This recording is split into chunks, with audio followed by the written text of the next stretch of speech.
शेतकऱ्यांनो, तुमच्यासाठी अत्यंत महत्त्वाची बातमी आलेली आहे, कारण की राज्य सरकारने शेतकऱ्यासाठी ही बातमी आणलेली आहे। 2 दिवसात हे काम करा, नाहीतर तुमचे PM किसानचे 2000 रुपये बंद होणार। आता हे काम कोणते आहे, संपूर्ण माहिती आणि संपूर्ण अपडेट आपण या व्हिडिओमध्ये घेऊया, तरी व्हिडिओ हा शेवटपर्यंत नक्की बघा। PM किसानच्या योजनेच्या लाभार्थ्यांना 2 दिवसात हे काम केले नाही तर तुम्हाला खूप मोठे दंड भोगावे लागणार। PM किसान योजनेबाबत महत्त्वाची अपडेट आलेली आहे। यानंतर तुम्हाला अन्यथा PM किसानच्या योजनेचा लाभ मिळणार नाही। केंद्र सरकारच्या PM किसान योजनेअंतर्गत शेतकऱ्यांना आर्थिक मदत केली जाते। शेतकऱ्यांना दरवर्षी 6000 रुपये दिले जातात। PM किसान योजनेत वर्षभरात 3 टप्प्यामध्ये पैसे दिले जातात। दर 4 महिन्यांना शेतकऱ्यांच्या खात्यात पैसे जमा केले जातात। दरम्यान आता PM किसान योजनेबाबत महत्त्वाची माहिती समोर आली आहे। शेतकऱ्यांनो, PM किसान योजनेचा लाखो शेतकरी लाभ घेत आहेत, तर या योजनेचे लाभ सुरू ठेवण्यासाठी तुम्हाला महत्त्वाचे कामे करायचे आहे।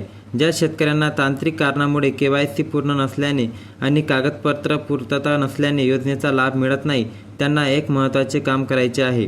ज्या लाभार्थी शेतकऱ्यांना PM किसान योजनेचा लाभ मिळत नाही आहे, त्यांच्यासाठी 2 दिवसाच्या आत नाव नोंदणी केलेल्या ज्या शेतकऱ्यांना लाभ मिळत नाही, त्यांच्यासाठी ही शेवटची संधी आहे। या 2 दिवसाच्या आत हे काम करा। त्याच्या ज्या तांत्रिक अडचणी असतील त्या दूर कराव्या लागणार। सरकारी अधिकाऱ्यांनी दिलेल्या माहितीनुसार तुम्हाला या 2 दिवसात त्यांच्या अर्जातील त्रुटी दूर करता येणार नाही। योजनेच्या वेबसाईटवर कोणतेही कागदपत्र अपलोड करू शकणार नाही। यासोबत ज्या शेतकऱ्यांचे अर्ज बाद झाले त्यांना योजनेतून वगळले जाईल। याबाबत TV9 मराठी वृत्त दिलेले आहे। ज्या शेतकऱ्यांच्या अर्जात काही त्रुटी असतील त्यांनी लवकरात लवकर त्या दूर कराव्यात आहे। शेवटचे 2 दिवस उरले आहेत, तोपर्यंत अपडेट कागदपत्र देखील अपलोड करा, असे आवाहन करण्यात आले आहे। त्यामुळे शेतकऱ्यांनी आता हे काम 2 दिवसात करायचे आहे।